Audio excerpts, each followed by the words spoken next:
ಶಿವಮೊಗ್ಗ ಬಸವ ಕೇಂದ್ರದ ಅಂತರ್ಜಾಲದಲ್ಲಿ ಚಿಂತನಾ ಕಾರ್ತಿಕ ಕಾರ್ಯಕ್ರಮಕ್ಕೆ ಎಲ್ಲರಿಗೂ ಸ್ವಾಗತ.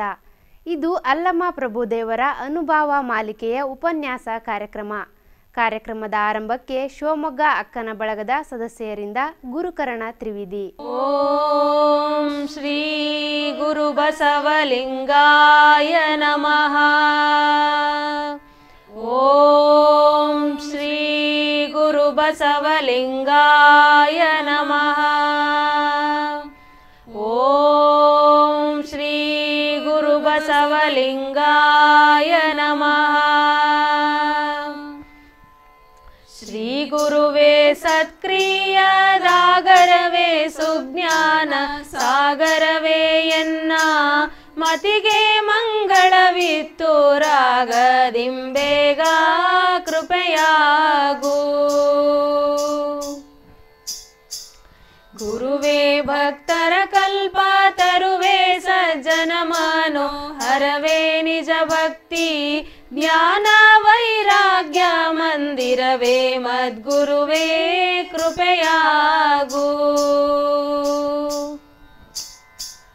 ದೇಶಿಕನೇ ಅನುಭಾವೋಲ್ಲಾಸಕನೇ ಸಂಕಲ್ಪ ನಾಶಕನೇ ಆಣ ವಾದಿ ತ್ರೈಮಲದೋಳ್ಳಿ ರಾಸಕನೇ ಎನಗೆ ಕೃಪೆಯಾಗು. ಕಾರ್ಯ ಕಾರಣ ಭಕ್ತಿ ತೂರ್ಯ ತಾಮಸದ ಚಿತ್ ಸೂರ್ಯ ಎಡರಿಂಗೆ ಧೈರ್ಯವಾಗಿ ಗುರುವರ್ಯ ನೀನೆನಗೆ ಕೃಪೆಯಾಗು. ಸಾಧ್ಯ ಸದ್ಭಕ್ತರ್ಗೆ ವೇದ್ಯಾಲಿಂಗೈಕ್ಯರ್ಗೆ ವೇದ್ಯ ಸತ್ಪ್ರಮಥ ಗಣನಿಕರವೆಲ್ಲ ಕಾರಾಧ್ಯ ನೀನೆನಗೆ ಕೃಪೆಯಾಗು.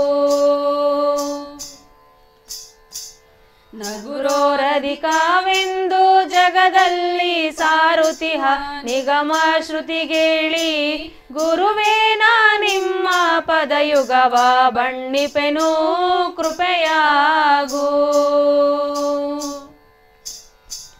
ಹರನಿಂದಲಧಿಕ ಸದ್ಗುರುವೆಂಬುದನ್ನು ಕೇಳಿ ಗುರುವೇ ನಾ ನಿಮ್ಮ ಚರಣವನು ನುತಿಸುವೆನು ಕರುಣಾದಿಂದೆನಗೆ ಕೃಪೆಯಾಗು.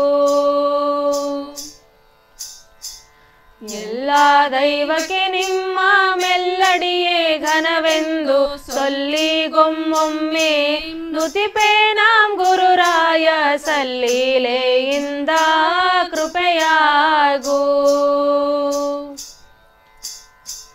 ನರಜೀವಿಗಳಿಗೋರ್ವ ಹರನೇ ಕಾರಣಕರ್ತ ಶರಣ ಸಂತತಿಗೆ ಗುರುವೇ ನೀ ಕರ್ತನೆಂದೆರಗಿರ್ಪೆ ನಡಿಗೆ ಕೃಪೆಯಾಗು. ಶಿವನ ಸನ್ನಿಧಿಯರ್ಗೆ ಭವ ಮರಣವಿಲ್ಲೆಂದು ತವೆ ನಿನ್ನ ಪಾದ ಸನ್ನಿಧಿಯ ಬಯಸಿ ಬಂದವನೆನಗೆ ಗುರುವೇ ಕೃಪೆಯಾಗು. ಗಂಟೆಯ ಪಿಡಿದೋರ್ವ ಟೆಂಟಣಿ ಸಲುನಾದ ಮುಂಟಲ್ಲದುಳಿದು ತಾನಾಗಿ ನುಡಿಯುವುದುಂಟೆ ಶ್ರೀ ಗುರುವೇ ಕೃಪೆಯಾಗು.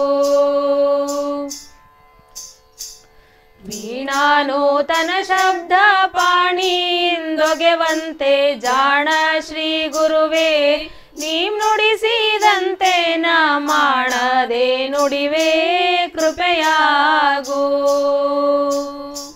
ಈಗ ವಚನ ಪ್ರಾರ್ಥನೆ ಜಮುರಾ ಕಲಾ ತಂಡದ ಹಿರಿಯ ಕಲಾವಿದರಾದ ತೋಟಪ್ಪ ಉತ್ತಂಗಿ ಮತ್ತು ತಂಡದವರಿಂದ. ನೋಡುವುದನ್ನೋಡಲರಿಯದೆ ನೋಡುವುದನ್ನೋಡಲರಿಯದೆ ಕೆಟ್ಟಿತ್ತು ಲೋಕವೆಲ್ಲ.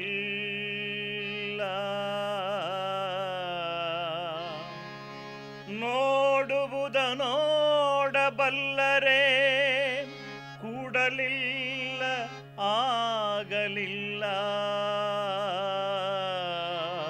ನೋಡುವುದ ನೋಡ ನೋಡಲರಿಯದೆ ಕೆಟ್ಟಿತ್ತು ಕೆಟ್ಟಿತ್ತು ಲೋಕವೆಲ್ಲ.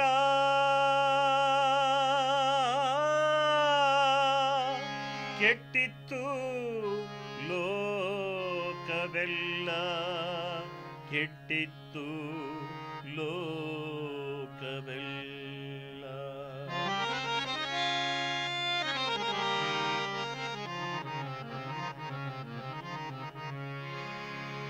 ನೋಡುವುದ ನೋಡಲರಿಯದೆ, ನೋಡುವುದ ನೋಡಲರಿಯದೆ ಕೆಟ್ಟಿತ್ತು ಲೋಕವೆಲ್ಲ, ಕೆಟ್ಟಿತ್ತು ಲೋಕವೆಲ್ಲ.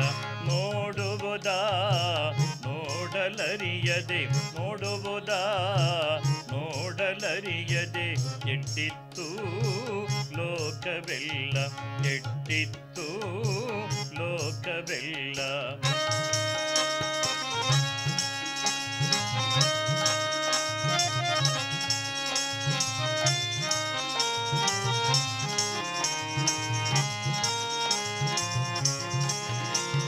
ನೋಡುವುದ ನೋಡಬಲ್ಲರೆ ಕೂಡಲಿಲ್ಲ ಆಗಲಿಲ್ಲ.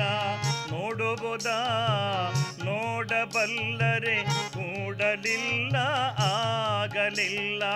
ನೋಟದ ಕೂಟದ ಅಗಲದ ಸುಖವನು, ನೋಟದ ಕೂಟದ ಅಗಲದ ಸುಖವನು ಗುಹೇಶ್ವರ ನಿಮ್ಮ ಶರಣ ಬಲ್ಲ, ಗುಹೇಶ್ವರ ನಿಮ್ಮ ಶರಣ ಬಲ್ಲ. ನೋಡುವುದ ನೋಡಲರಿಯದೆ, ನೋಡುವುದ ನೋಡಲರಿಯದೆ ಕೆಟ್ಟಿತ್ತು ಲೋಕವೆಲ್ಲ, ಕೆಟ್ಟಿತ್ತು ಲೋಕವೆಲ್ಲ.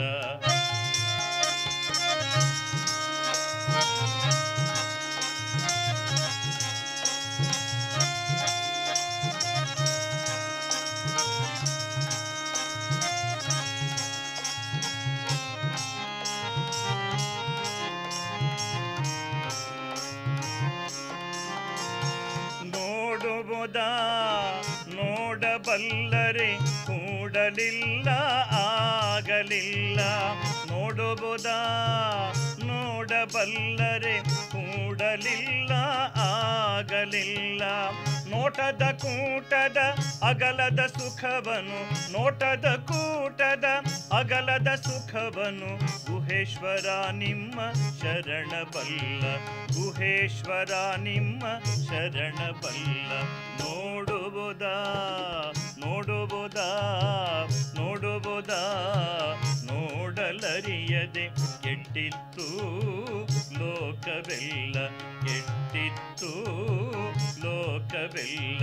ನೋಡುವುದ ನೋಡಲರಿಯದೆ, ನೋಡುವುದ ನೋಡಲರಿಯದೆ, ನೋಡುವುದ ನೋಡಲರಿಯದೆ ಕೆಟ್ಟಿತ್ತು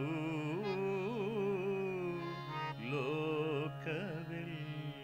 ಇಂದಿನ ಉಪನ್ಯಾಸ ಮಾಲಿಕೆಯಲ್ಲಿ ಶರಣೆ ಡಾಕ್ಟರ್ ಯಶೋಧ ರಾಜಶೇಖರಪ್ಪ ಅವರು ಅಲ್ಲಮ ಪ್ರಭುದೇವರ ವಚನಗಳ ವ್ಯಾಖ್ಯಾನ ಕುರಿತು ಉಪನ್ಯಾಸ ನೀಡಲಿದ್ದಾರೆ. ಇವರು ವೃತ್ತಿಯಲ್ಲಿ ಸಹ ಪ್ರಾಧ್ಯಾಪಕಿಯಾಗಿ ಚಿತ್ರದುರ್ಗದ SJM ಕಾಲೇಜಿನಲ್ಲಿ ಸೇವೆ ಸಲ್ಲಿಸಿ ನಿವೃತ್ತಿಯಾಗಿದ್ದಾರೆ. ಪ್ರವೃತ್ತಿಯಲ್ಲಿ ಲೇಖಕಿಯಾಗಿ ಗುರುತಿಸಿಕೊಂಡವರು. ಮದುವೆ ಆದ ನಂತರ ಉನ್ನತ ವ್ಯಾಸಂಗ ಮಾಡಿ ಉಪನ್ಯಾಸಕ ವೃತ್ತಿ ಕೈಗೊಂಡವರು. ನಿವೃತ್ತಿ ಹೊಂದಿದ ಮೇಲೆ ಶ್ರೀ ಜಗದ್ಗುರು ಮುರುಘರಾಜೇಂದ್ರ ಬೃಹನ್ಮಠದ ದಾಖಲು ಸಾಹಿತ್ಯ ಒಂದು ಸಾಂಸ್ಕೃತಿಕ ಅಧ್ಯಯನ ಎಂಬ ವಿಷಯವಾಗಿ ಸಂಶೋಧನೆ ನಡೆಸಿ PhD ಪದವಿ ಗಳಿಸಿದ್ದಾರೆ. ಸಂಶೋಧಕರಾಗಿ ಹಲವಾರು ಸಮ್ಮೇಳನಗಳಲ್ಲಿ ಮೌಲಿಕ ಪ್ರಬಂಧಗಳನ್ನು ಮಂಡಿಸಿದ್ದಾರೆ. ಆಕಾಶವಾಣಿಯಲ್ಲಿ ಉದ್ಘೋಷಕಿಯಾಗಿಯೂ ಕೆಲಸ ಮಾಡಿದ್ದಾರೆ. ಭೂಮಿಯೊಳಗಣ ಬೀಜ, ಹಿಂದಣ ಹೆಜ್ಜೆ ಮತ್ತು ಗತಬಿಂಬ ಇವರ ಪ್ರಮುಖ ಬರಹಗಳು. ಜ್ಞಾನ ಸಂಜೀವಿನಿ ಪ್ರಶಸ್ತಿ, ಸಾಹಿತ್ಯ ಶ್ರೀ ಪ್ರಶಸ್ತಿ ಸೇರಿ ಹಲವು ಸನ್ಮಾನಗಳು ಇವರಿಗೆ ಸಿಕ್ಕಿವೆ. ಪೂಜ್ಯ ಶ್ರೀ ಬಸವ ಮರುಳಸಿದ್ಧ ಸ್ವಾಮಿಗಳಿಗೂ ಈ ಮಾಲಿಕೆಯನ್ನು ವೀಕ್ಷಿಸುತ್ತಿರುವ ಎಲ್ಲ ಶರಣರಿಗೂ ಶರಣಾರ್ಥಿಗಳು. ಪ್ರಭುದೇವರ ಶೂನ್ಯ ತತ್ವದ ಚಿಂತನೆಗಳನ್ನು ಮಾಲಿಕೆಯ ಮೂಲಕ ಪ್ರಪಂಚಕ್ಕೆ ವಿಸ್ತರಿಸುತ್ತಿರುವ ಅಭೂತಪೂರ್ವ ಕೆಲಸ ಮಾಡುತ್ತಿರುವ ಪೂಜ್ಯರಿಗೆ ಅಭಿನಂದನೆಗಳು.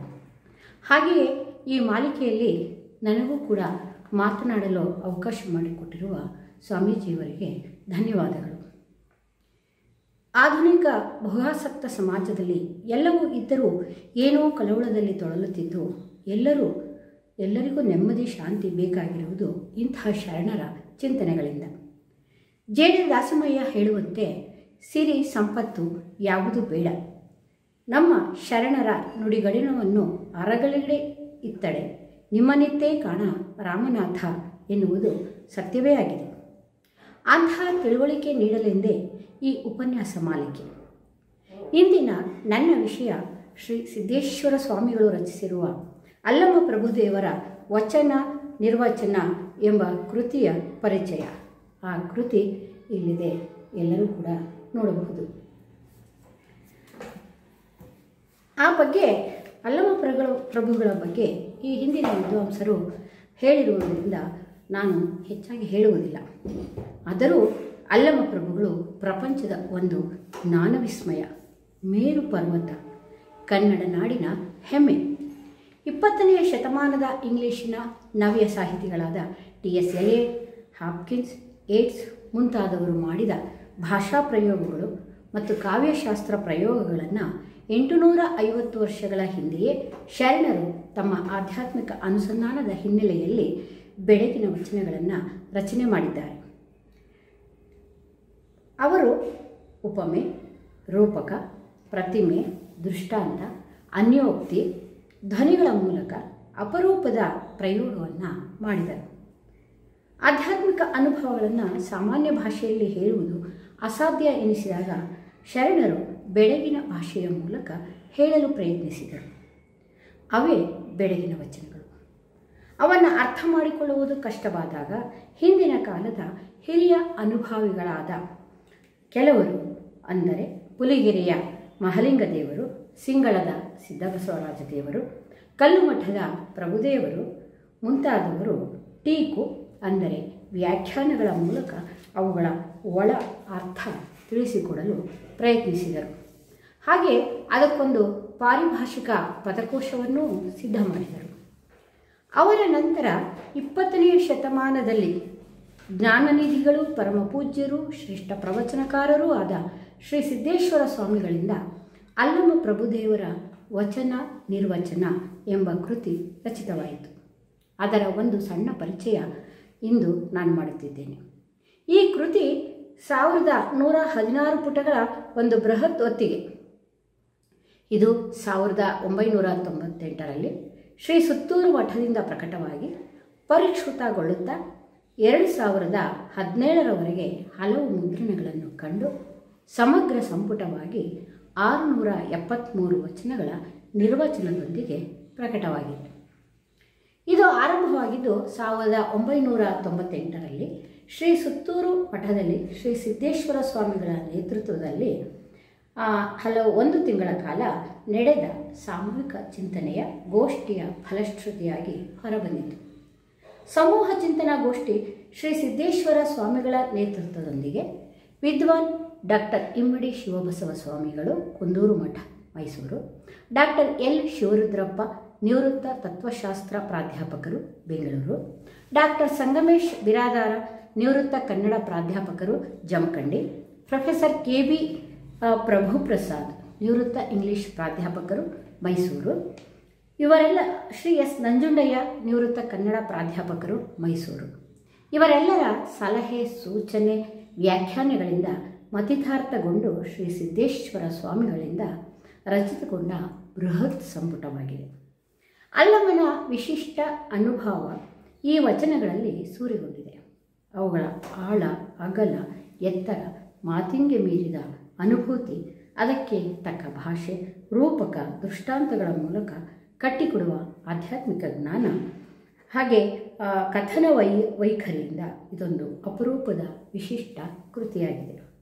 ಈ ಬೆಳಗಿನ ವಚನಗಳು ಕಾವ್ಯ ಭಾಷೆಯಿಂದ, ತತ್ವಾನುಭವಗಳಿಂದ ಕೂಡಿದ ಸಾಹಿತ್ಯ ಎಂದು ಕೂಡ ಅನಿಸಿಕೊಂಡಿವೆ. ಶ್ರೀ ಸಿದ್ದೇಶ್ವರ ಸ್ವಾಮಿಗಳು ಪ್ರಭುದೇವರ ವಚನಗಳನ್ನು ನಿರ್ವಚನ ಮಾಡಿರುವ ರೀತಿ ಅದ್ಭುತ, ಅಭೂತಪೂರ್ವ. ಬೆಳಗಿನ ಈ ವಚನಗಳನ್ನು ಜನಸಾಮಾನ್ಯರಿಗೆ ಅರ್ಥವಾಗುವ ರೀತಿಯಲ್ಲಿ ತಮ್ಮ ಅನುಭವದ ಹಿನ್ನೆಲೆಯಲ್ಲಿ ಸರಳವಾಗಿ ಅರ್ಥೈಸುವ ಕೆಲಸ ಮಾಡಿದ್ದಾರೆ. ಈ ಸಂದರ್ಭದಲ್ಲಿ ಸಿದ್ದೇಶ್ವರ ಸ್ವಾಮಿಗಳನ್ನು ಕುರಿತು ಒಂದು ನೆನಪು.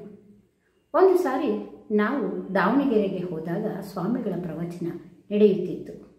ಸ್ವಾಮಿಗಳು ಆ ಹೊತ್ತಿಗಾಗಲೇ ತುಂಬ ಒಳ್ಳೆಯ ವಾಗ್ಮಿ ಎಂದು ಪ್ರಸಿದ್ಧಿಯಾಗಿದ್ದರು. ನಾವು ಅವರ ಪ್ರವಚನ ಕೇಳಲೆಂದು ಹೋದೆವು. ಅವರು ಸರಿಯಾಗಿ 6 ಗಂಟೆಗೆ ಪ್ರಾರಂಭಿಸಿ 7ಕ್ಕೆ ಮುಕ್ತಾಯ ಮಾಡಿದರು. ಅವತ್ತಿನ ವಿಷಯಕ್ಕೆ ಸಂಬಂಧಿಸಿದಂತೆ ಗಹನ ತತ್ವವನ್ನು ಕಥೆ, ದೃಷ್ಟಾಂತ, ನಿದರ್ಶನಗಳ ಮೂಲಕ ನಿರರ್ಗಳವಾಗಿ, ಸರಳವಾಗಿ, ಮನಮುಟ್ಟುವಂತೆ ವಿವರಿಸಿದರು. ಸಾವಿರಾರು ಜನ ಸೇರಿದ ಆ ಸಭೆಯಲ್ಲಿ ಜನ ನಿಶ್ಶಬ್ದವಾಗಿ ಮಂತ್ರಮುಗ್ಧರಾಗಿ ಕೇಳುತ್ತಿದ್ದರು. ಎಲ್ಲೆಡೆಯೂ ಶಿಸ್ತು ಎದ್ದು ಕಾಣುತ್ತಿತ್ತು. ಆ ಸಂದರ್ಭದಲ್ಲಿ ನನಗೆ ಲಂಕೇಶ್ರವರ ಮೋಕ್ಷವನ್ನು ಹುಡುಕುತ್ತಾ ಪ್ರೀತಿಯ ಬಂಧನದಲ್ಲಿ ಎಂಬ ಲೇಖನ ನೆನಪಾಯಿತು. ಬುದ್ಧನ ಉಪದೇಶಕ್ಕೆ ಹೀಗೆ ಸಾವಿರಾರು ಜನ ಸೇರುತ್ತಿದ್ದರಂತೆ. ಅತ್ಯಂತ ಶಿಸ್ತಿನಿಂದ ಜನ ಮಂತ್ರಮುಗ್ಧರಾಗಿ ಕೇಳುತ್ತಿದ್ದರಂತೆ. ಸೂಜಿ ಬಿದ್ದರೂ ಶಬ್ದ ಕೇಳುವಂಥ ನಿಶ್ಶಬ್ದ ಅಲ್ಲಿತ್ತು. ಒಮ್ಮೆ ಅಜಾತಶತ್ರು ರಾಜ ಬುದ್ಧನ ಉಪದೇಶ ಕೇಳಲು ಮಾರುವೇಷದಿಂದ ಬಂದು ಅಲ್ಲಿಯ ಶಿಸ್ತನ್ನು ನೋಡಿ, ನನ್ನೆಲ್ಲ ಸೈನ್ಯ ಬಳಸಿಯೂ ಇಂಥ ನಿಶ್ಶಬ್ದ ಶಿಸ್ತನ್ನು ನಾನು ತರಲಾರೆ. ಬುದ್ಧನ ಧ್ವನಿಯಲ್ಲಿ ಅಂತಹ ಮಾಂತ್ರಿಕ ಶಕ್ತಿ ಇದೆ ಎಂದು ಮೆಚ್ಚಿಕೊಳ್ಳುತ್ತಾನಂತೆ. ಶ್ರೀ ಸಿದ್ದೇಶ್ವರ ಸ್ವಾಮಿಗಳ ಪ್ರವಚನವೂ ಹಾಗೇ ಇತ್ತು. ಬುದ್ಧ, ಬಸವ, ಗಾಂಧಿ ಅವರ ಧ್ವನಿಯಲ್ಲಿ ಅಂತಹ ಒಂದು ನಿಯಂತ್ರಕ ಶಕ್ತಿ ಇತ್ತೇನು? ಅಲ್ಲಮನ ಮಾತೆಂಬುದು ಜ್ಯೋತಿರ್ಲಿಂಗ, ಸ್ವಯಂ ಎಂಬುದು ಪರತತ್ವ ಎಂಬ ಮಾತು ಇಲ್ಲಿ ನಿಜವೇನೋ ಎನಿಸುತ್ತದೆ. ಅದು ಜ್ಞಾನ ಮೂಡಿಸುವ ಮಾತುಗಳ ಅಜ್ಞಾನವನ್ನು ತೊಡೆದು ಜ್ಞಾನ ಮೂಡಿಸುತ್ತವೆ, ಬದುಕನ್ನು ಹಸನು ಮಾಡುತ್ತವೆ. ಪ್ರಸ್ತುತ ಕೃತಿಯಲ್ಲಿ ಅಲ್ಲಮ ಪ್ರಭುಗಳ ಷಟ್ಸ್ಥಲ ವಚನಗಳು ಅಂದರೆ ಭಕ್ತ, ಮಾಹೇಶ್ವರ, ಪ್ರಸಾದಿ, ಪ್ರಾಣಲಿಂಗಿ, ಶರಣ, ಐಕ್ಯ ಎಂಬುದಾಗಿ ವರ್ಗೀಕರಿಸಿ ಅದಕ್ಕನುಗುಣವಾಗಿ 673 ವಚನಗಳಿಗೆ ಭಾಷ್ಯ, ಅರ್ಥ ವಿವರಣೆ, ಸಂಕ್ಷಿಪ್ತ ವಿವರ ನೀಡಿದ್ದಾರೆ. ಈ ಹಿಂದಿನ ಕಲ್ಲುಮಠದ ಪ್ರಭುದೇವರು ಹಾಗೂ ಸಿಂಗಳದ ಸಿದ್ದಬಸವರಾಜ ಮುಂತಾದ ಟೀಕಾಕಾರರಿಗಿಂತ ಸ್ವಲ್ಪ ಭಿನ್ನವಾಗಿದೆ. ಇನ್ನೊಂದು ವಿಶೇಷವೆಂದರೆ ಅನುಬಂಧಗಳನ್ನು ನೀಡಿ ಅದರಲ್ಲಿ ಸಾಂದರ್ಭಿಕ ಶರಣರ ಕಥೆಗಳು, ಮಾದಾರ ಚೆನ್ನಯ್ಯ, ಅರ್ಧನಾರೀಶ್ವರ, ದಕ್ಷ ಮುಂತಾದ ಪೌರಾಣಿಕ ಕಥೆಗಳು, ಕಠಿಣ ಪದಕೋಶ ಹಾಗೂ ಪಾರಿಭಾಷಿಕ ಪದಕೋಶ, ವಿಶಿಷ್ಟ ಪದಕೋಶ, ವಚನಗಳ ವರ್ಣಾನುಕ್ರಮ ಹಾಗೂ ಸಹಾಯಕ ಸಾಹಿತ್ಯ ಇಂಥವುಗಳನ್ನು ಸೇರಿಸಿ ಓದುಗರಿಗೆ ವಚನಗಳನ್ನು ಅರ್ಥ ಮಾಡಿಕೊಳ್ಳಲು ಸಹಾಯ ಮಾಡಿದ್ದಾರೆ. ಇವೆಲ್ಲವೂ ಸಮೂಹ ಚಿಂತನೆಯ ಫಲ. ಸಮೂಹ ಅಧ್ಯಯನ ಚಿಂತನೆ ಎನ್ನುವುದು ಕೂಡ ಸ್ವಾಮೀಜಿಯವರ ಹೊಸದೊಂದು ಪರಿಕಲ್ಪನೆ. ಹಲವು ವಿದ್ವಾಂಸರು ಸೇರಿ ಚರ್ಚೆ, ಚಿಂತನೆ, ಮಂಥನ ಮಾಡಿ ಈ ಹಿಂದಿನ ಸೋಮಶೇಖರ ಶಿವಯೋಗಿ, ಸಿಂಗಳ ಸಿದ್ದಬಸವರಾಜ ದೇವರು ಅವರ ವ್ಯಾಖ್ಯಾನಗಳನ್ನು, ಟೀಕುಗಳನ್ನು ಆಧಾರವಾಗಿಟ್ಟುಕೊಂಡು ಸ್ವಲ್ಪ ಭಿನ್ನವಾಗಿ ವೀರಶೈವ ಧರ್ಮ, ತಾತ್ವಿಕ ಚಿಂತನೆ ಮತ್ತು ಆಧುನಿಕ ವೈಚಾರಿಕ ದೃಷ್ಟಿಕೋನ ಇವೆಲ್ಲವನ್ನೂ ಹಿನ್ನೆಲೆಯಾಗಿಟ್ಟುಕೊಂಡು ಸಾರ್ವಕಾಲಿಕ, ಸಾರ್ವದೇಶಿಕ ಸಮಾಜಕ್ಕೆ ಬೆಳಕು ತೋರುವ ರೀತಿಯಲ್ಲಿ ಈ ವಚನಗಳನ್ನು ನಿರ್ವಚನ ಮಾಡಿದ್ದಾರೆ. ಪ್ರತಿಯೊಂದು ವಚನಕ್ಕೂ ಮೊದಲು ಅದರ ಭಾವ, ನಂತರ ಪ್ರತಿಯೊಂದು ಸಾಲಿಗೂ ಭಾಷ್ಯ ಅಂದರೆ ಅರ್ಥ ವಿವರಣೆ ಮತ್ತು ಕೊನೆಯಲ್ಲಿ ಸಂಕ್ಷಿಪ್ತ ವಿವರಣೆ ನೀಡಿ ಎಂಥವರಿಗೂ ಅರ್ಥವಾಗುವಂತೆ ವಿವರಿಸಿದ್ದಾರೆ. ಹೊಸ ಹೊಸ ಅರ್ಥಗಳನ್ನು ಸಹ ಹೇಳಿದ್ದಾರೆ.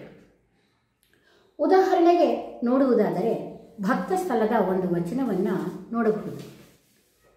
ತಲೆಯಿಲ್ಲದ ತಲೆಯಾತಂಗೆ ಕರುಳಿಲ್ಲದ ಒಡಲು ನೋಡ, ಆ ನಲ್ಲಂಗೆ ಅಂಗವಿಲ್ಲದ ಅಂಗನೇ ಸತಿಯಾಗಿಪ್ಪಳು, ಇವರಿಬ್ಬರ ಬಸುರಲ್ಲಿ ಹುಟ್ಟಿದಳು ಎಂಬ ತಾಯಿ, ನಾ ಹುಟ್ಟಿ ತಾಯ ಕೈ ಹಿಡಿದು ಸಂಗವ ಮಾಡಿ ನಿರ್ದೋಷಿಯಾದೆನು ಕಾಣ ಗುಹೇಶ್ವರ ಎನ್ನುವಂಥ ಈ ವಚನಕ್ಕೆ ಅವರು ಭಾವವನ್ನು ಈ ರೀತಿಯಾಗಿ ಹೇಳ್ತಾರೆ.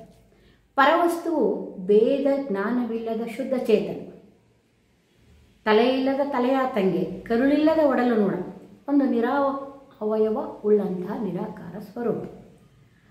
ಅದು ಅವನಲ್ಲಿರುವ ಶಕ್ತಿಯು ಅವನಂತೆ ಅವಯವ ಉಳ್ಳಂತಹ ಸತಿಯ ಶಕ್ತಿಯು ಆಗಿದೆ. ಅವರಿಬ್ಬರು ಅಭಿನ್ನರಾದರೂ ಭಿನ್ನರಂತೆ ಅವರ ಇಬ್ಬರ ಬಸುರಲ್ಲಿ ಹೊಮ್ಮಿದ್ದು ಚಿತ್ಶಕ್ತಿ. ಆ ಚಿತ್ಶಕ್ತಿಯಿಂದ ಹುಟ್ಟಿದ್ದು ಜೀವ. ಅಲ್ಲಿ ನಾನು ಎನ್ನುವ ಪದ ಅಲ್ಲಮ ಪ್ರಭುಗಳು ತಮ್ಮನ್ನ ಬಗ್ಗೆ ಹೇಳಿಕೊಳ್ಳುವಂಥದ್ದು.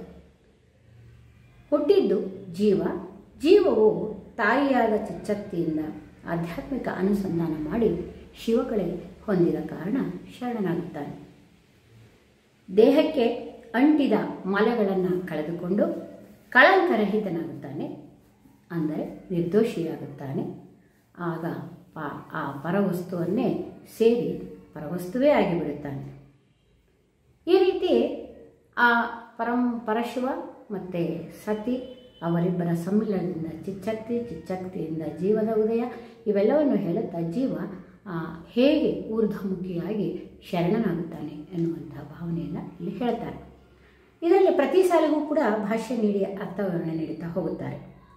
ಆ ಒಂದು ಸಾಲಿನ ಭಾಷ್ಯ ವಿವರಣೆಯನ್ನು ನಾನು ಹೇಳ್ತೀನಿ. ಆ ನಲ್ಲಂಗೆ ಅಂಗವಿಲ್ಲದ ಅಂಗನೆ ಸತಿಯಾಗಿಪ್ಪಳು. ಆ ನಲ್ಲಂಗೆ ಅದು ಪರಶಿವ ಅನ್ನೋ ಅರ್ಥದಲ್ಲಿ. ಅಂಗವಿಲ್ಲದ ಅಂಗನೆ ಅಂಗನೆ ಅಂದರೆ ನಿರಾಕಾರವಾದಂತಹ ಒಂದು ಶಕ್ತಿ. ಅಂಗನೆ ಶಕ್ತಿ ಅಂದರೆ ಪರಶಿವನಲ್ಲಿ ನಿರಾಕಾರನಾದ ಶಕ್ತಿ ಇದೆ.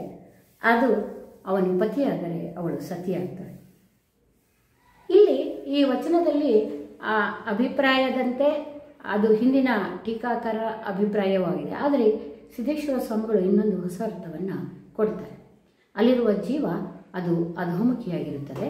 ಹಾಗೆ ಆ ಪರಶಕ್ತಿ ಅನ್ನುವಂಥದ್ದು, ವಿಶ್ವಶಕ್ತಿ ಅನ್ನೋದು ಅದು ಯಾವಾಗಲೂ ಊರ್ಧ್ವಮುಖಿಯಾಗಿರುತ್ತದೆ.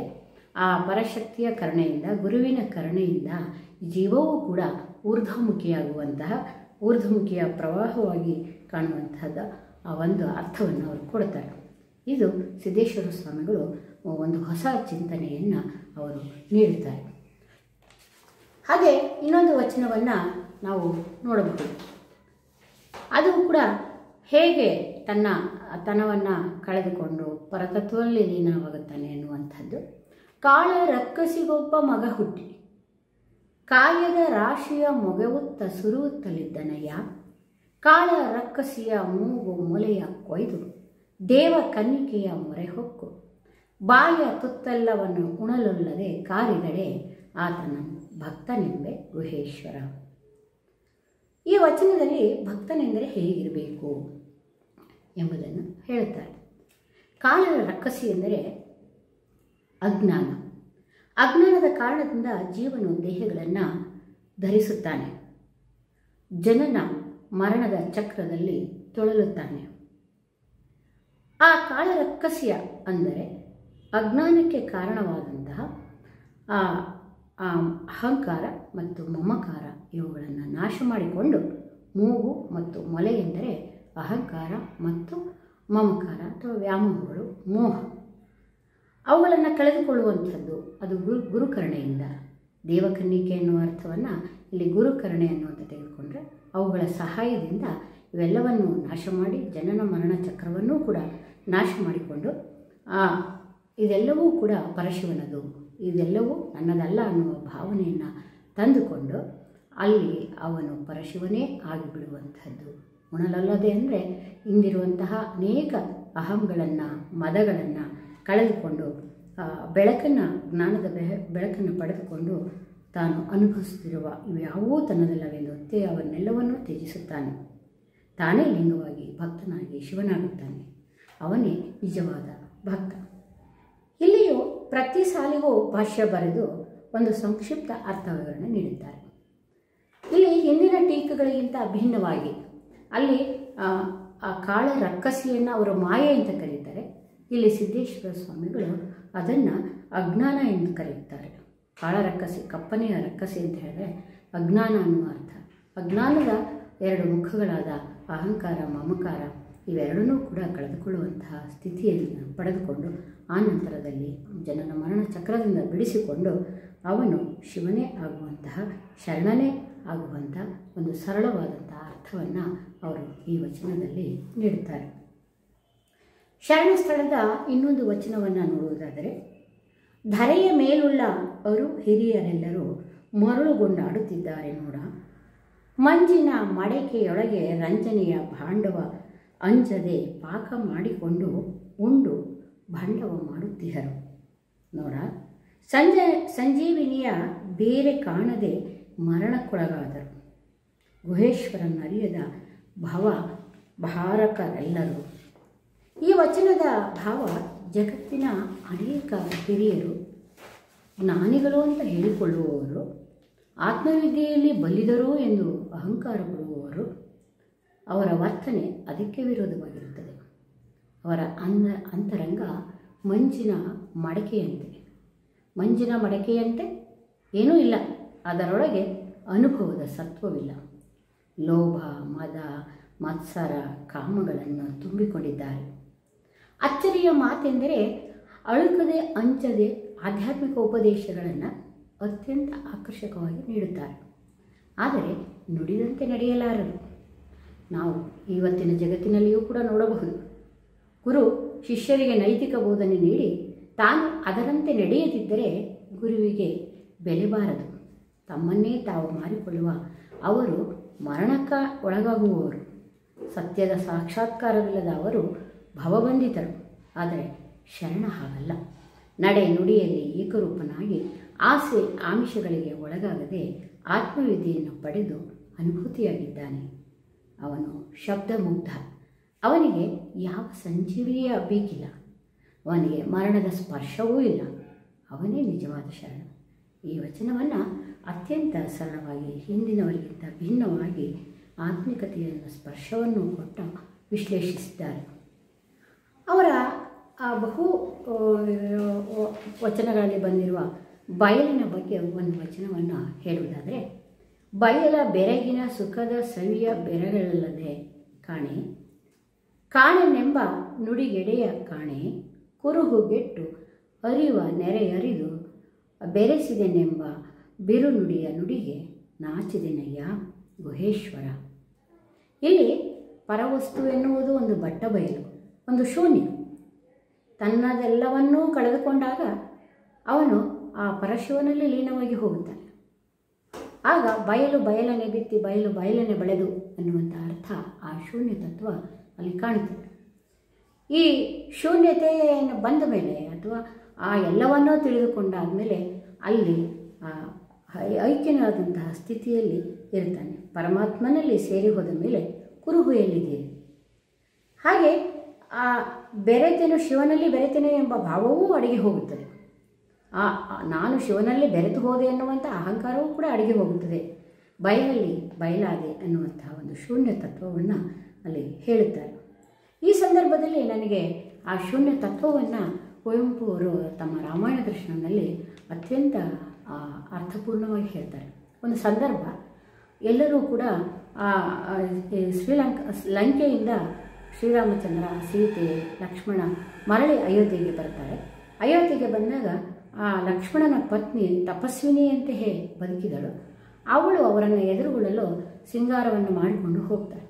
ಅವಳ ತಂಗಿಯಾದಂಥ ಶ್ರುತಕೀರ್ತಿ, ಅಕ್ಕ ನೀನು ಇಷ್ಟು ದಿವಸ ಇಷ್ಟು ಕಷ್ಟಪಟ್ಟಿದ್ದೆ, ನೀನು ಸನ್ಯಾಸಿನಿಯ ಹಾಗೆ ಇದ್ದೆ, ನಿನ್ನ ಒಂದು ಸಂಕಷ್ಟ ಅವರಿಗೆ ಅರ್ಥವಾಗುವುದು ಬೇಡವೇ, ನೀನು ಹಾಗೆಯೇ ಬರಬೇಕಿತ್ತು ಎಂದು ಹೇಳ್ತಾಳೆ. ಆಗ ಊರ್ಮಿಳೆ ಹೇಳ್ತಾಳೆ, ನಾನು ಹಾಗೆ ಬರಬಾರ್ದು, ಹಾಗೆ ಬರುವುದಾದರೆ ಅದೊಂದು ಅಹಂಕಾರ ಆಗುತ್ತೆ.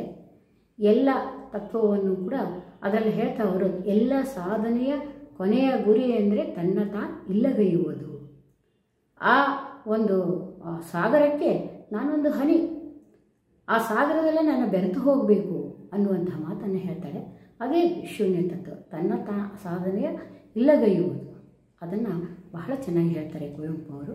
ಹೀಗೆ ಈ ಬಯಲಿನ ಬಗ್ಗೆ, ಐಕ್ಯತೆಯ ಬಗ್ಗೆ, ಶರಣ ಭಾವನೆಯ ಬಗ್ಗೆ ಅನೇಕ ವಚನಗಳು, ನೂರಾರು ವಚನಗಳು ಇರುವುದಾದರೂ ಸಮಯದ ಅಭಾವದಿಂದ ನಾನಿಲ್ಲಿ ಕೇವಲ ಕೆಲವೇ ವಚನಗಳನ್ನು ಹೇಳ್ತಾ ಇದ್ದೇನೆ. ಕನ್ನಡಿಯವರಿಗೆ ತೋರಿಸಿದಂತೆ ನಾನು ಇಲ್ಲಿ ವಚನಗಳನ್ನು ಹೇಳಿದ್ದೇನೆ. ಮುಂದೆ ಲೇಖನವನ್ನು ಕೊಡುವಾಗ ಇನ್ನೊಂದಿಷ್ಟು ವಿಷಯವನ್ನು ಸೇರಿಸಿ ಬರೆದು ಕೊಡುತ್ತೇನೆ ಅಂತ ಹೇಳ್ತಾ ಇಲ್ಲಿವರೆಗೂ ಕೇಳಿದಂತಹ ಎಲ್ಲರಿಗೂ ಕೂಡ ಧನ್ಯವಾದವನ್ನು ಹೇಳ್ತೇನೆ. ನಮಸ್ಕಾರ. ಈಗ ಈ ಕಾರ್ಯಕ್ರಮದ ದಿವ್ಯ ಸಾನ್ನಿಧ್ಯ ವಹಿಸಿರುವ ಪೂಜ್ಯ ಡಾಕ್ಟರ್ ಶ್ರೀ ಬಸವ ಮರುಳಸಿದ್ದ ಸ್ವಾಮೀಜಿ, ಬಸವ ಕೇಂದ್ರ ಶಿವಮೊಗ್ಗ ಹಾಗೂ ಬಸವ ಮಂದಿರ ಚಿಕ್ಕಮಗಳೂರು ಇವರಿಂದ ಆಶೀರ್ವಚನ. ಬಸವಾದಿ ಪ್ರಮುಖರನ್ನು,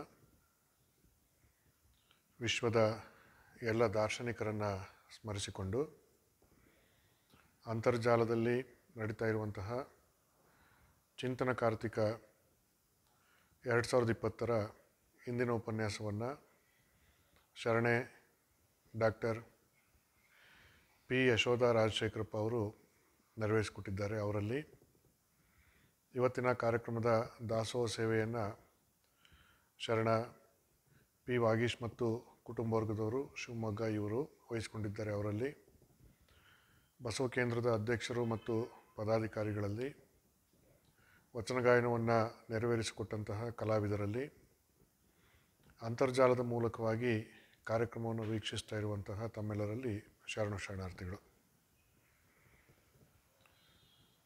ಡಾಕ್ಟರ್ ಪಿ ಯಶೋಧ ರಾಜಶೇಖರಪ್ಪ ಅವರು ಸಿದ್ದೇಶ್ವರ ಸ್ವಾಮಿಗಳವರು ವ್ಯಾಖ್ಯಾನ ಮಾಡಿರ್ತಕ್ಕಂಥ ಅಲ್ಲಮಪ್ರಭುದೇವರ ಷಟ್ಸ್ಥಲದ ವಚನಗಳ ಕೃತಿಯ ಕುರಿತಾಗಿ ಅರ್ಥಪೂರ್ಣವಾದಂಥ ಉಪನ್ಯಾಸವನ್ನು ನೀಡಿದ್ದಾರೆ. ಪೂಜ್ಯ ಶ್ರೀ ಸಿದ್ದೇಶ್ವರ ಮಹಾಸ್ವಾಮಿಗಳವರು ನಾವೆಲ್ಲ ನಾಡು ಕಂಡಂತಹ ಅಪರೂಪದ ಪೂಜ್ಯರು. ಸರಳತೆಗೆ ಇನ್ನೊಂದು ಹೆಸರು ಅನ್ನುವ ಹಾಗೆ ಬದುಕನ್ನು ನಡೆಸ್ತಾ ಇರುವಂಥವರು. ಮೈ ಮೇಲೆ ಹಾಕಿರುವಂಥ ಬಟ್ಟೆಗಳು ಎಷ್ಟು ಶುಭ್ರ ಶ್ವೇತವೋ ಅದಕ್ಕಿಂತಲೂ ಅವರ ಅಂತರಂಗ ಅಷ್ಟೇ ಶುಭ್ರ, ಅಷ್ಟೇ ಶ್ವೇತ. ಅಷ್ಟು ಪರಿಶುದ್ಧ ವ್ಯಕ್ತಿತ್ವವನ್ನು ಹೊಂದಿರುವಂಥ ಮಹಾನುಭಾವರು ಪೂಜ್ಯ ಸಿದ್ದೇಶ್ವರ ಮಹಾಸ್ವಾಮಿಗಳವರು.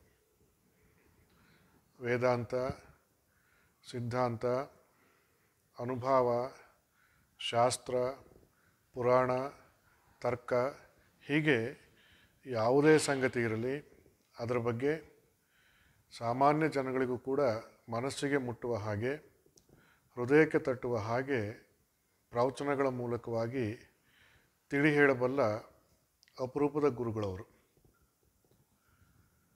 ಹಲವಾರು ಭಾಷೆಗಳ ಮೇಲೆ ವಿದ್ವತ್ತನ್ನು ಹೊಂದಿ ಆಯಾ ಭಾಷೆಯ ಜನಗಳ ಜೊತೆಯಲ್ಲಿ ಅವರದೇ ಭಾಷೆಗಳಲ್ಲಿ ಅರ್ಥವಾಗುವ ಹಾಗೆ ಪ್ರವಚನಗಳ ಮೂಲಕವಾಗಿ ಸಂವಹನವನ್ನು ಸಾಧಿಸುವಂಥ ಶ್ರೇಷ್ಠರು ಸಿದ್ದೇಶ್ವರ ಮಹಾಸ್ವಾಮಿಗಳವರು.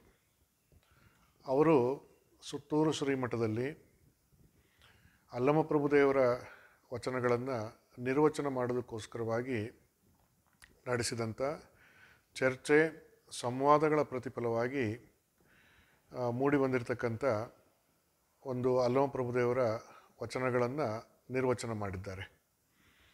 ಆ ಚರ್ಚೆ ಸಂವಾದಗಳಲ್ಲಿ ಸೂಕ್ತವಾಗಿರುವಂಥ ರೀತಿ ಒಳಗೆ ಅಲ್ಲಮಪ್ರಭುದೇವರ ವಚನಗಳನ್ನು ನಿರ್ವಚನ ಮಾಡಿರುವಂಥದ್ದು ಬಹಳ ವಿಶೇಷವಾದ ಸಂಗತಿ. ಹಿಂದಿನ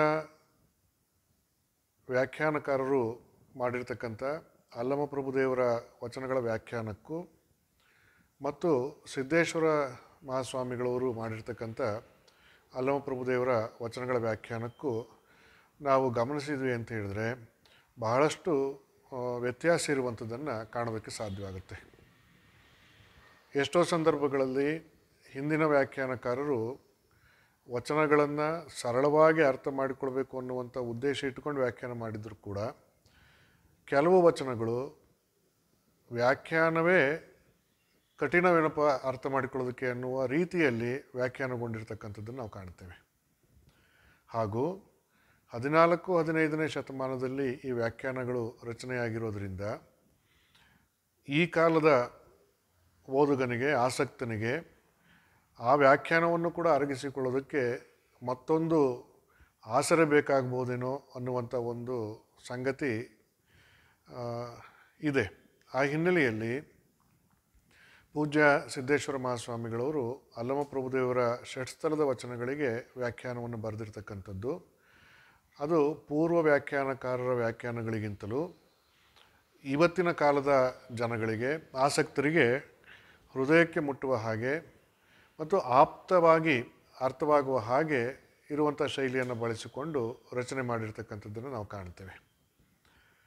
ಸುಮ್ಮನೆ ಸಿದ್ದೇಶ್ವರ ಸ್ವಾಮಿಗಳವರ ವ್ಯಾಖ್ಯಾನಕ್ಕೂ 14-15 ಶತಮಾನದಲ್ಲಿ ಪ್ರೌಢದೇವರಾಯನ ಕಾಲದಲ್ಲಿದ್ದಂಥ 101 ವಿರಕ್ತರಲ್ಲಿ ಇದ್ದಂಥ ಪ್ರಮುಖ ಮಹಾಲಿಂಗ ದೇವರ ವ್ಯಾಖ್ಯಾನಕ್ಕೂ ಇರುವಂಥ ಒಂದೆರಡು ವ್ಯತ್ಯಾಸಗಳನ್ನು ಗಮನಿಸೋದಾದರೆ, ಒಂದು ವಚನವನ್ನು ಈ ಸಂದರ್ಭದಲ್ಲಿ ನಾವು ನೋಡಬಹುದು.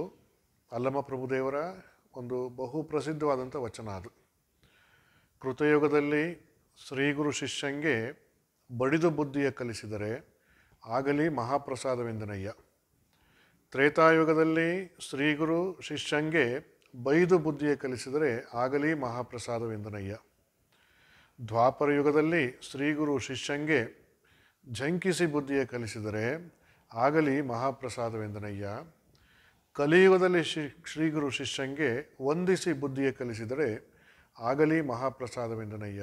ಗುಹೇಶ್ವರ, ನಿಮ್ಮ ಕಾಲದ ಕಟ್ಟಳೆಯ ಕಲಿತನಕ್ಕೆ ಬೆರಗಾದಿನಯ್ಯ ಅನ್ನುವಂಥ ಈ ವಚನ. ಈ ವಚನ ಒಂದು ರೀತಿಯಲ್ಲಿ ಗುರು ಶಿಷ್ಯ ಬಾಂಧವ್ಯವನ್ನು ವ್ಯಂಗ್ಯದ ನೆಲೆಯೊಳಗೆ ವ್ಯಾಖ್ಯಾನ ಮಾಡೋದಕ್ಕೆ ಇತ್ತೀಚಿನ ಕೆಲವರು ಬಳಸಿಕೊಳ್ತಿರ್ತಕ್ಕಂಥದ್ದು ನಾವು ಕಾಣ್ತೇವೆ. ಶಿಷ್ಯನ ದೃಷ್ಟಿಯಲ್ಲಿ ಗುರುವಿನ ವ್ಯಕ್ತಿತ್ವ ಬಹಳಷ್ಟು ಹಗುರಾಗಿದೆ ಅನ್ನುವಂಥದ್ದನ್ನು ಅಲ್ಲಮ ಪ್ರಭುದೇವರು ಅಂದಿನ ಕಾಲದಲ್ಲೇ ತಿಳಿಸಿದ್ರು ಅನ್ನೋ ರೀತಿಯಲ್ಲಿಯೂ ಕೂಡ ಇತ್ತೀಚಿನ ಒಂದು ಬಿಡುಬೀಸಾದ ಒಂದು ವ್ಯಾಖ್ಯಾನಗಳು ಆಗ್ತಾ ಇರುವಂಥದ್ದನ್ನು ನಾವು ಗಮನಿಸಿದ್ದೇವೆ. ಆದರೆ ಮಹಾಲಿಂಗದೇವ ಮಾಡುವಂಥ ವ್ಯಾಖ್ಯಾನ ಹೇಗಿದೆ ಅಂತಂದರೆ, ಅದು ವ್ಯಾಖ್ಯಾನ ಮಾಡಲೇಬೇಕಲ್ಲ ಅನ್ನುವಂಥ ಒಂದು ಕಟ್ಟಿಗೆ ಬಿದ್ದು ವ್ಯಾಖ್ಯಾನ ಮಾಡಿದರೇನೋ ಅನಿಸುವ ಹಾಗೆ ಮಹಾಲಿಂಗದೇವರು ಮಾಡಿರ್ತಕ್ಕಂಥ ವ್ಯಾಖ್ಯಾನ ಇದೆ. ಆ ವ್ಯಾಖ್ಯಾನದ ಸಾರಾಂಶವನ್ನು ಇಲ್ಲಿ ನೋಡೋದಾದರೆ, ಕೃತಯುಗದಲ್ಲಿ ಶ್ರೀಗುರು ಶಿಷ್ಯಂಗೆ ಬಡಿದು ಬುದ್ಧಿಯ ಕಲಿಸಿದರೆ ಆಗಲಿ ಮಹಾಪ್ರಸಾದವೆಂದನಯ್ಯ. ಈ ಸಾಲನ್ನು ಅವರು ಅರ್ಥ ಮಾಡುವಂಥದ್ದು ಹೀಗೆ: ಸಂಸಾರಘಾತಿಯಲ್ಲಿ ನೊಂದು ನಾನು ನೋಯ್ತಾ ಇದ್ದೀನಿ, ನನಗೆ ನೋವಾಗ್ತಾ ಇದೆ ಅನ್ನುವಂಥದ್ದರ ಅರಿವು ಉಂಟಾದ ಸಾಧಕ ಗುರುಕರುಣೆಯನ್ನು ಪಡೆದುಕೊಂಡ, ತನಗೆ ತಾನೇ ಪ್ರೇರಣೆಗೊಂಡು ಗುರುವಿನ ಅನುಗ್ರಹವನ್ನು ಪಡ್ಕೊಂಡ ಅನ್ನೋದು ಈ ಪದಕ್ಕೆ ಅರ್ಥ. ಕೃತಯುಗದಲ್ಲಿ ಶ್ರೀಗುರು ಶಿಷ್ಯಂಗೆ ಬಡಿದು ಬುದ್ಧಿಯ ಕಲಿಸಿದನು ಎನ್ನುವ ಪದಕ್ಕೆ ಅರ್ಥ ಅಂಥೇಳಿ ವ್ಯಾಖ್ಯಾನವನ್ನು ಮಾಡ್ತಾರೆ. ಇನ್ನು ಎರಡನೇ ಸಾಲನ್ನು ತ್ರೇತಾಯುಗದಲ್ಲಿ ಶ್ರೀಗುರು ಶಿಷ್ಯಂಗೆ ಬೈದು ಬುದ್ಧಿಯ ಕಲಿಸಿದರೆ ಆಗಲಿ ಮಹಾಪ್ರಸಾದವೆಂದನಯ್ಯ ಅನ್ನೋ ಸಾಲಿಗೆ ಅವ್ರಿಗೆ ಅರ್ಥ ಕೊಡುವಂಥ ರೀತಿ ಹೇಗಿದೆ ಅಂತ ಹೇಳಿದ್ರೆ, ಹಾಗೆ ಗುರುವಿನ ಸಂಪರ್ಕಕ್ಕೆ ಬಂದಂಥ ಶಿಷ್ಯ ಕರ್ಣಗಳೆಲ್ಲವನ್ನು ನಿವೃತ್ತಿಗೊಳಿಸಿ ಲಿಂಗಭಾವಭರಿತನಾಗಿ ನೆಲೆ ನಿಂತ. ಹಾಗೆ ಲಿಂಗಭಾವಭರಿತನಾಗಿ ನೆಲೆ ನಿಂತಿರ್ತಕ್ಕಂಥ ಸ್ಥಿತಿಯನ್ನು ಇಲ್ಲಿ ಶ್ರೀಗುರು ಶಿಷ್ಯಂಗೆ ಬೈದು ಬುದ್ಧಿಯ ಕಲಿಸಿದಡೆ ಅನ್ನುವ ಶಬ್ದಕ್ಕೆ ಅರ್ಥ ಅನ್ನೋ ರೀತಿಯಲ್ಲಿ ವ್ಯಾಖ್ಯಾನವನ್ನು ಮಾಡಿದ್ದಾರೆ.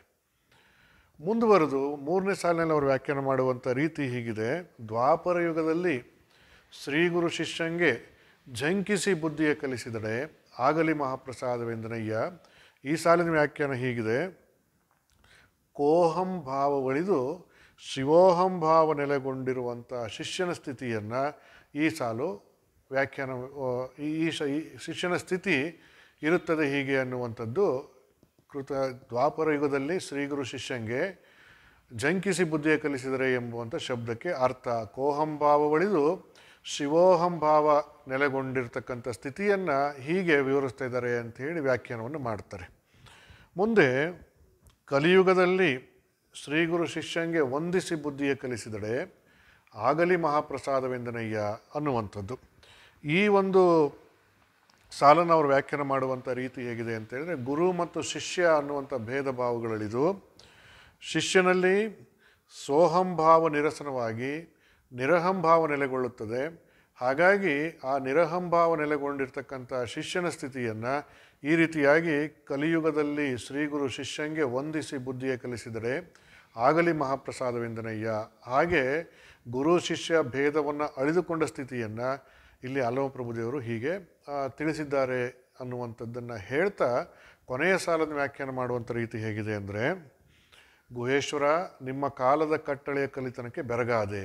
ಇದು ಕೊನೆಯ ಸಾಲು. ಈ ಸಾಲನ್ನು ವ್ಯಾಖ್ಯಾನ ಮಾಡುವಂಥ ರೀತಿ ಹೇಗಿದೆ ಅಂದರೆ, ನಾಹಂ ಕೋಹಂ ಸೋಹಂ ಶಿವೋಹಂ ಈ ಚತುರ್ವಿಧ ಭಾವ ನಿರ್ಭಾವವಾದ ಸ್ಥಿತಿಯೇ ನಿಮ್ಮ ಕಾಲದ ಕಟ್ಟಳೆಗೆ ಕಲಿತನಕ್ಕೆ ಬೆರಗಾದೆ ಗುಹೇಶ್ವರ ಎಂಬ ಶಬ್ದಕ್ಕರ್ಥ. ನಾಹಂ ಕೋಹಂ ಶಿವೋಹಂ ಸೋಹಂ ಈ ಸ್ಥಿತಿ, ಈ ಎಲ್ಲ ಭಾವಗಳು ಐಕ್ಯವಾದ ಸ್ಥಿತಿ, ನಿರ್ಭಾವವಾದ ಸ್ಥಿತಿಯನ್ನು ನಿಮ್ಮ ಕಾಲದ ಕಟ್ಟಳೆ ಕಲಿತನವ ಕಂಡು ಬೆರಗಾದೆ ಅನ್ನುವಂಥ ಶಬ್ದಕ್ಕರ್ಥ ಅಂತ ಹೇಳಿ ಯಾವ ರೀತಿಯಾಗಿ ಅವರು ಗ್ರಹಿಸಿಕೊಂಡ್ರು ಗೊತ್ತಿಲ್ಲ.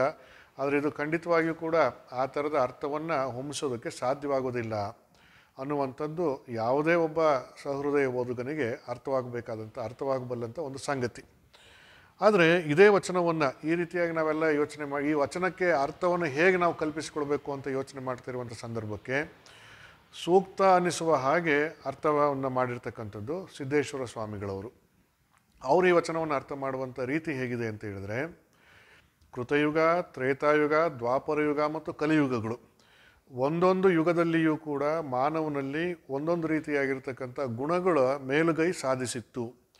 ಆ ಗುಣಗಳಿಗೆ ಅನುಸಾರವಾಗಿ ಶಿಷ್ಯರನ್ನು ವಿಭಾಗ ಮಾಡಿಕೊಂಡು ಆಯಾ ಶಿಷ್ಯನಿಗೆ ಯಾವ ಮಾರ್ಗವನ್ನು ಹಿಡಿದು ಬೋಧನೆ ಮಾಡಿದರೆ ಅವನಿಗೆ ಸಿದ್ಧಿ ಸಾಧ್ಯವಾಗುತ್ತದೆಯೋ, ಆತ್ಮಜ್ಞಾನ ಪ್ರಾಪ್ತಿಯಾಗ್ತದೆಯೋ ಅದೇ ಮಾರ್ಗವನ್ನು ಹಿಡಿದು ಗುರು ಸಾಧಿಸಬೇಕು ಅನ್ನುವಂಥ ಸಂಗತಿಯನ್ನು ಈ ವಚನದ ಮೂಲಕವಾಗಿ ಅಲ್ಲಮ ಪ್ರಭುದೇವರು ತಿಳಿಸಿಕೊಟ್ಟಿದ್ದಾರೆ ಅನ್ನೋ ರೀತಿಯಲ್ಲಿ ಈ ವಚನವನ್ನು ಪೂಜ್ಯ ಸಿದ್ದೇಶ್ವರ ಸ್ವಾಮಿಗಳವರು ವ್ಯಾಖ್ಯಾನವನ್ನು ಮಾಡಿದ್ದಾರೆ.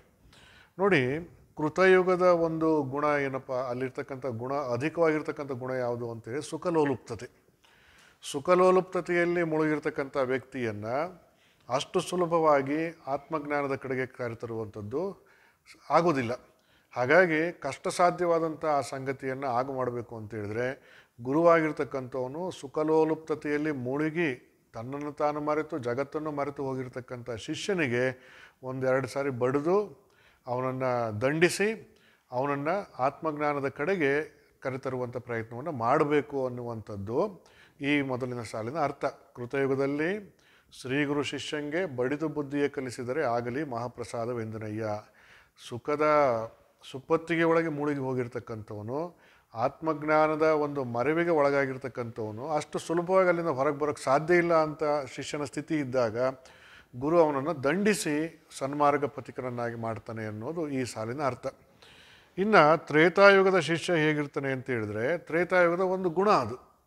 ಆ ತ್ರೇತಾಯುಗದಲ್ಲಿರ್ತಕ್ಕಂಥ ಒಂದು ವಿಶಿಷ್ಟವಾದ ಗುಣ ಯಾವುದು ಅಂತ ಹೇಳಿದರೆ, ಶಕ್ತಿ ಮತ್ತು ಸಿದ್ಧಿ ಸಾಧನೆಗಳಲ್ಲಿ ಅನುರಕ್ತನಾಗಿರುವಂಥದ್ದು ಆ ಕಾಲದ ಒಂದು ಗುಣ ವಿಶಿಷ್ಟತೆ. ಅಂದಿನ ಕಾಲದ ಜನಗಳು ಹೆಚ್ಚು ಅವುಗಳನ್ನು ಬೆನ್ನತ್ತಿಕೊಂಡು ಹೋಗಿರ್ತಕ್ಕಂಥದ್ದು ಅನ್ನುವಂಥ ಹಿನ್ನೆಲೆ ಒಳಗೆ ಸಿದ್ದೇಶ್ವರ ಸ್ವಾಮಿಗಳು ಹೀಗೆ ಗುರುತಿಸ್ತಾರೆ.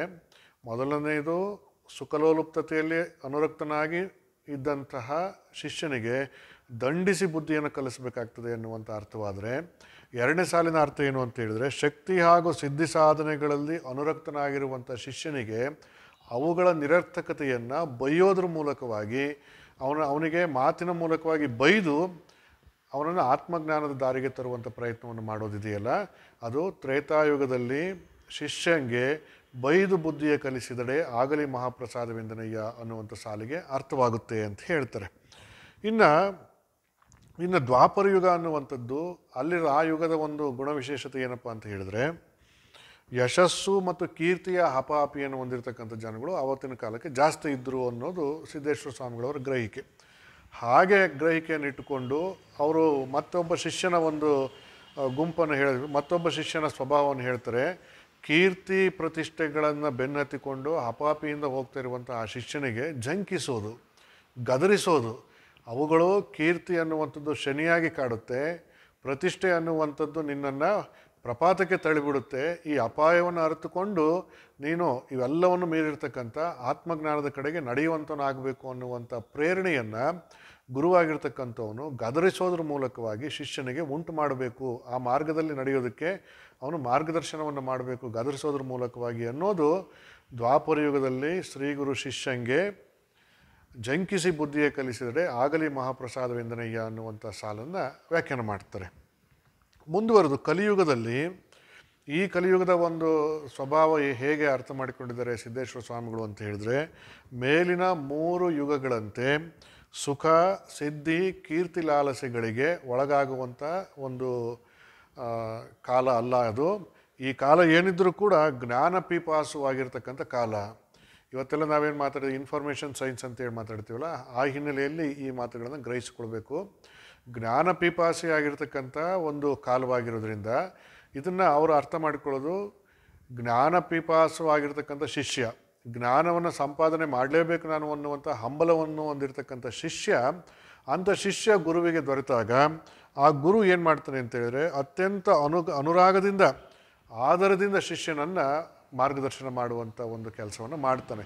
ಹಾಗಾಗಿನೇ ಇಲ್ಲಿ ಹೇಳುವಂಥದ್ದು, ಕಲಿಯುಗದಲ್ಲಿ ಶ್ರೀಗುರು ಶಿಷ್ಯಂಗೆ ವಂದಿಸಿ ಬುದ್ಧಿಯ ಕಲಿಸಿದರೆ, ಅಂದರೆ ಆಧರಿಸಿ ಗೌರವಿಸಿ, ಜ್ಞಾನವೇ ನನಗೆ ಬಹಳ ಮುಖ್ಯ, ಅರಿವು ನನಗೆ ಬಹಳ ಮುಖ್ಯ ಅನ್ನುವಂಥ ಅಪೇಕ್ಷೆಯನ್ನು ಇಟ್ಕೊಂಡು ಬಂದಿರತಕ್ಕಂಥ ಶಿಷ್ಯ ಸಿಗೋದು ಗುರುವಿಗೂ ಕೂಡ ಒಂದು ಅದೃಷ್ಟ ಅಂತೇಳಿ ಭಾವಿಸ್ಕೊಳ್ಬೇಕು. ಹಾಗೆ ಆ ಥರದ ಒಬ್ಬ ಶಿಷ್ಯ ಸಿಕ್ಕಾಗ ಗುರುವಾಗಿರ್ತಕ್ಕಂಥವನು ಕೂಡ ಅವನನ್ನು ಬಹಳ ಪ್ರೀತಿ ಆಧಾರಗಳಿಂದ ಅವನನ್ನು ಕರೆದು ಅವನಿಗೆ ಜ್ಞಾನದ ಮಾರ್ಗವನ್ನು, ಅರಿವಿನ ಮಾರ್ಗವನ್ನು, ಆತ್ಮಜ್ಞಾನದ ಮಾರ್ಗವನ್ನು ಬೋಧನೆ ಮಾಡ್ತಾನೆ ಎನ್ನುವಂಥದ್ದು ಈ ಸಾಲಿನ ಅರ್ಥ.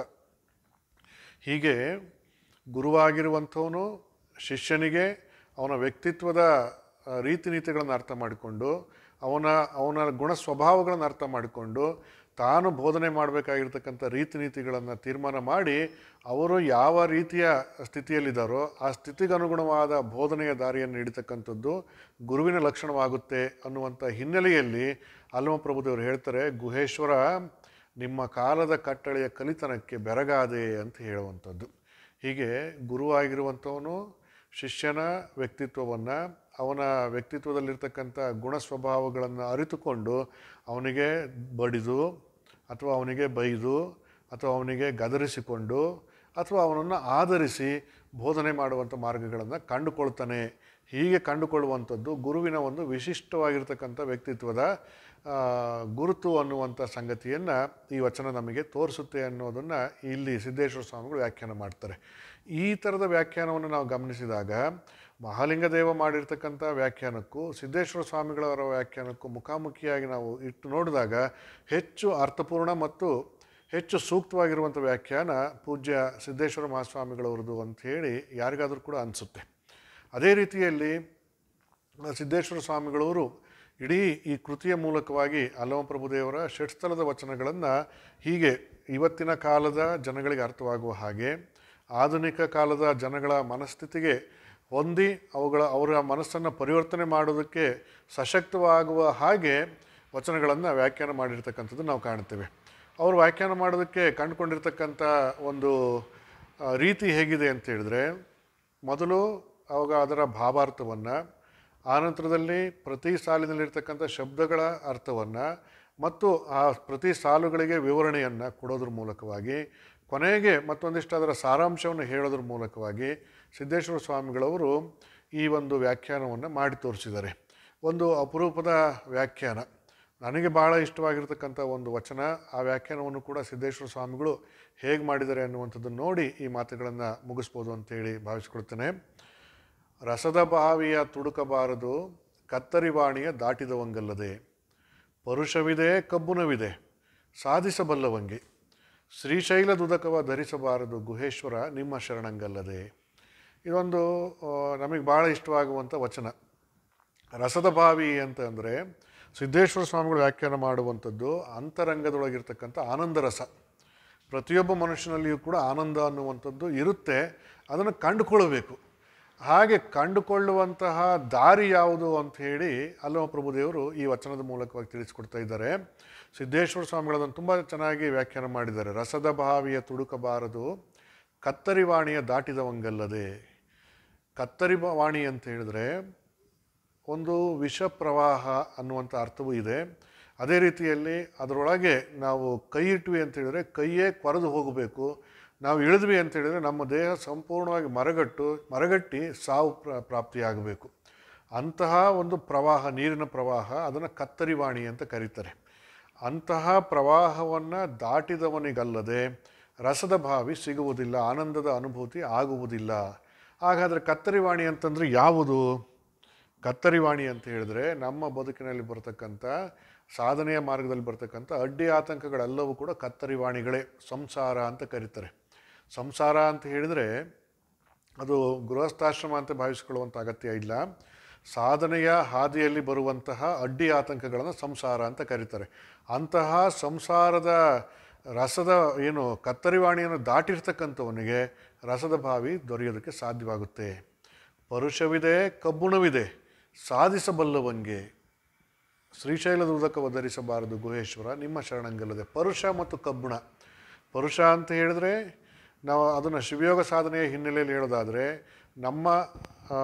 ನಮ್ಮಲ್ಲಿ ಇಷ್ಟಲಿಂಗ ಇದೆ ಮತ್ತು ಸಾಧನೆ ಮಾಡಬೇಕಾಗಿರ್ತಕ್ಕಂಥ ಹಂಬಲ ನಮ್ಮಲ್ಲಿದೆ. ಹೀಗೆ ಪರುಷ ಮತ್ತು ಕಬ್ಬಿಣ, ಶರೀರ ಮತ್ತು ಆತ್ಮ, ಸಿದ್ಧಿ ಮತ್ತು ಸಾಧನೆಯ ಮಾರ್ಗ ಇವೆಲ್ಲವೂ ಕೂಡ ಇದ್ದಾವೆ. ಇವೆಲ್ಲವುಗಳನ್ನು ಕೂಡ ಪರಸ್ಪರ ಮುಖಾಮುಖಿಯ ಮುಟ್ಟಿಸುವಂಥ, ಸಂಧಿಸುವಂಥ ಕೆಲಸವನ್ನು ಮಾಡುವಂಥವನಿಗೆ ಮಾತ್ರ ಸಾಧನೆಯ ಸಿದ್ಧಿ ಆಗೋದಕ್ಕೆ ಸಾಧ್ಯವಾಗುತ್ತೆ. ಪರುಷವಿದೆ, ಕಬ್ಬುಣವಿದೆ, ಸಾಧಿಸಬಲ್ಲವಂಗೆ. ಪರುಷದ ಮಣಿನೂ ಇದೆ, ಕಬ್ಬುಣದ ತುಂಡು ಇದೆ. ಪರುಷದ ಮಣಿಯನ್ನು ಕಬ್ಬುಣಕ್ಕೆ ಮುಟ್ಟಿಸಿದಾಗ ಮಾತ್ರ ಅದು ಬಂಗಾರವಾಗೋದಕ್ಕೆ ಸಾಧ್ಯವಾಗುತ್ತೆ. ಇಲ್ಲ ಅಂತೇಳಿ ಈ ಕೈಯಲ್ಲಿ ಪರುಷವನ್ನು ಇನ್ನೊಂದು ಕಡೆಯಲ್ಲಿ ಕಬ್ಬುಣವನ್ನು ಇಟ್ಕೊಂಡ್ರೆ ಖಂಡಿತ ಅದು ಬಂಗಾರ ಆಗೋದಿಲ್ಲ. ಅದನ್ನು ಮುಟ್ಟಿಸುವಂಥ ಸಾಧನೆಯನ್ನು ಮಾಡಬೇಕಾಗ್ತದೆ. ಹಾಗೆ ಈ ಆನಂದದ ರಸ ನಮಗೆ ಸಿಗಬೇಕು ಅಂತ ಹೇಳಿದ್ರೆ ಸಾಧನೆಯ ಮಾರ್ಗದೊಳಗೆ ಬರುವಂಥ ಅಡ್ಡಿ ಆತಂಕಗಳನ್ನು ದಾಟಿಕೊಂಡು ನಾವು ಹೋಗಬೇಕು. ಶ್ರೀಶೈಲದ ಉದಕವ ಧರಿಸಬಾರದು ಗುಹೇಶ್ವರ ನಿಮ್ಮ ಶರಣಂಗಲ್ಲದೆ. ಶಿವಯೋಗ ಸಾಧನೆಯನ್ನು ಮಾಡಿಕೊಳ್ತಾ ಬಂದಾಗ ನಮ್ಮ ಬ್ರಹ್ಮರಂಧ್ರದಲ್ಲಿರ್ತಕ್ಕಂಥ ಅಮೃತ ರಸದ ಅನುಭೂತಿ ನಮಗೆ ಆಗೋದಕ್ಕೆ ಸಾಧ್ಯವಾಗುತ್ತೆ. ಆ ಅನುಭೂತಿ ಸಾಧ್ಯವಾಗಬೇಕು ಅಂತ ಹೇಳಿದ್ರೆ ಶರಣನಾಗಿ ಸನ್ಮಾರ್ಗದ ಪಥದಲ್ಲಿ ಸಾಗ್ತಾ ಹೋಗಬೇಕು. ಆವಾಗ ಮಾತ್ರ ಆಗೋದಕ್ಕೆ ಸಾಧ್ಯವಾಗುತ್ತೆ ಅನ್ನುವಂಥ ಒಂದು ಅರ್ಥವನ್ನು ಸಿದ್ದೇಶ್ವರ ಸ್ವಾಮಿಗಳವರು ಈ ವಚನದ ಮೂಲಕವಾಗಿ ನಮಗೆ ತಿಳಿಸ್ಕೊಡ್ತಾ ಇದ್ದಾರೆ. ಹೀಗೆ ಅತ್ಯಂತ ಸರಳವಾದ ಭಾಷೆಯನ್ನು ಬಳಸಿ ಗಹನವಾದ ತತ್ವವನ್ನು ಕೂಡ ಹೃದಯಕ್ಕೆ ಹತ್ತಿರವಾಗುವ ಹಾಗೆ ವಿಶ್ಲೇಷಣೆ ಮಾಡಿರುವಂಥದ್ದು ಸಿದ್ದೇಶ್ವರ ಸ್ವಾಮಿಗಳವರ ಹೆಗ್ಗಳಿಕೆ ಅಂತ ಈ ಸಂದರ್ಭದಲ್ಲಿ ಭಾವಿಸಿಕೊಂಡು ಅವರ ಆಶೀರ್ವಾದ ನಮ್ಮೆಲ್ಲರ ಮೇಲೆ ಇರಲಿ ಅಂತೇಳಿ ಅವರ ಶ್ರೀಪಾದಗಳಲ್ಲಿ ಪ್ರಾರ್ಥನೆ ಮಾಡಿಕೊಂಡು ಶರಣೆ ಡಾಕ್ಟರ್ ಯಶೋಧ ರಾಜಶೇಖರಪ್ಪನವರು ಈ ಒಂದು ವಿಷಯವನ್ನು ಹಿನ್ನೆಲೆಯಾಗಿಟ್ಟುಕೊಂಡು ತುಂಬ ಅರ್ಥಪೂರ್ಣವಾದ ಉಪನ್ಯಾಸವನ್ನು ಮಾಡಿದ್ದಾರೆ. ಅವರಿಗೆ ಮತ್ತು ಶರಣ ವಾಗೀಶ್ ಮತ್ತು ಕುಟುಂಬ ವರ್ಗದವರು ಇವತ್ತಿನ ಕಾರ್ಯಕ್ರಮದ ದಾಸೋಹ ಸೇವೆಯನ್ನು ನಡೆಸಿಕೊಟ್ಟಿದ್ದಾರೆ. ಅವರಿಗೆ ಮತ್ತು ಅಂತರ್ಜಾಲದ ಮೂಲಕವಾಗಿ ಕಾರ್ಯಕ್ರಮವನ್ನು ವೀಕ್ಷಿಸ್ತಿರುವಂಥ ತಮ್ಮೆಲ್ಲರಿಗೆ ಶುಭವನ್ನು ಹಾರೈಸಿ ಮಾತುಗಳಿಗೆ ವಿರಾಮ ಕೊಡ್ತೇವೆ. ಶರಣು ಶರಣಾರ್ಥಿಗಳು. ಈಗ ವಚನ ಮಂಗಳ ಜಮುರಾ ಕಲಾ ತಂಡದ ಹಿರಿಯ ಕಲಾವಿದರಾದ ತೋಟಪ್ಪ ಉತ್ತಂಗಿ ಮತ್ತು ತಂಡದವರಿಂದ.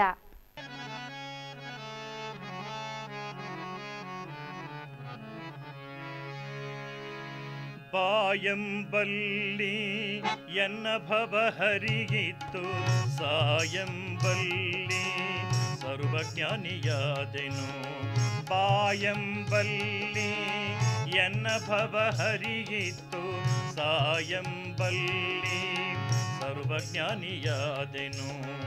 ವಾಯಂದು ವಚಿಸುವುಡೆ ಚೈತನ್ಯಾತ್ಮಕನಾದೆನಯ್ಯ, ವಾಯಂದು ವಚಿಸುವುಡೆ ಚೈತನ್ಯಾತ್ಮಕನಾದೆನಯ್ಯ.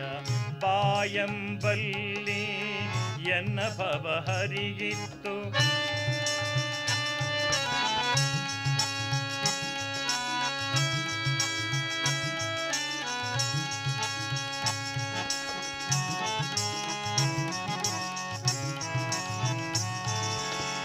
ಇಂತಿ ಬಸವಾಕ್ಷರ ತ್ರಯಂಗಳು ಎನ್ನ, ಇಂತಿ ಬಸವಾಕ್ಷರ ತ್ರಯಂಗಳು ಎನ್ನ ಸರ್ವಾಂಗದಲ್ಲಿ ತೊಳಗಿ ಬೆಳಗುವುದ ಕಂಡು.